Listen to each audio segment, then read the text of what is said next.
Hello, Phil here from Wings of Pegasus and welcome to another analysis video. If you enjoyed this video, please give it a thumbs up and subscribe. On the agenda tonight, we're going back to 1986 and we're going to be taking a look at Van Halen with his live Eruption solo. There's a little bit more to it than just Eruption, but we'll be getting into that when we approach the analysis. So let's get Eddie up on screen and see how he gets on.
I just quickly want to jump in here because tiny little details like the fact that Eddie, in that stretch that we have in the Eruption solo, if you played it yourself, he gets the guitar just to rest on his leg, and this is what I say about a lot of top players getting the correct position of the guitar in order to make the stretch to get every note really nice and clean.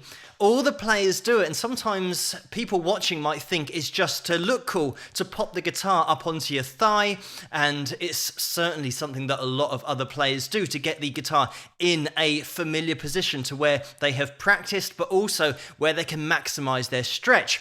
And anyone who has played through the Eruption solo will know what I'm talking about in that section.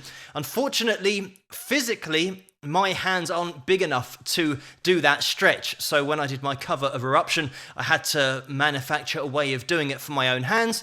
But this is also something that we'll see in this video, how everybody gets their own unique techniques depending on how they're throwing these notes together. Eddie would do exactly the same thing. He played for his own physiology. It's the only way you can get up to this technical ability level, by manufacturing your own way of playing particular techniques to make them the most efficient you can for the size of your hands, the size of your arms. You have to play the most efficient way for your own physiology. So if you're trying to copy something that another player is doing and doing it exactly the same way, chances are your hands are slightly smaller or slightly bigger. So you'll have to adapt your technique ever so slightly in order to perfect it for your own physiology. And that goes for the right hand as well. This is one of those videos that's right up my street in terms of the guitar techniques, the stylizations, the style of music. I wore out the 1978 Van Halen album on tape, so I could be interrupting this all the time, but I'm going to get back into the video now and then jump in when I next think it's appropriate. So let's get back into it.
I'm just going to jump in here because there are so many techniques that just fly along at you, just hit you in the face at 1,000,000 miles an hour. Something that I want to draw your attention to is the lack of anchoring that Eddie had when he was playing through that alternate picking. Everybody knows this section from Eruption, but it, again, it's just a unique technique for himself. A lot of people will rest on the guitar. They'll maybe anchor the little finger on the body of the guitar, or like Eddie does for most of his playing, is rest the palm on the bridge of the guitar, which also comes in handy for palm muting. But just having that total freedom in the hand is just the way that he does it in order to get that speed with the alternate picking. The other thing that Eddie had with his playing and his sound was almost a trademark of doing a pull-off to an open string and then catching a harmonic after doing a dive bomb, so that once you come back up from that lower pitch, you're now screeching up from the harmonic that he hit at the bottom of the dive bomb. And it's just an Eddie Van Halen sound. And Eddie Van Halen, as a player, the sounds that he was making with the guitar hadn't been heard before because of a variety of factors. First of all, his technical ability, his expression with the guitar, but also his imagination with the guitar. Because 1978 was when Van Halen, the album, came out, which had Eruption on it. So let's just put that in perspective. 1978. It was recorded in 77. So looking around at other players at the time, the level of ability that Eddie had at that stage was crazy, considering the sounds that he was able to make on the guitar. Like I mentioned, that sound we all know now, but at the time it's like, what was that? How did that just happen?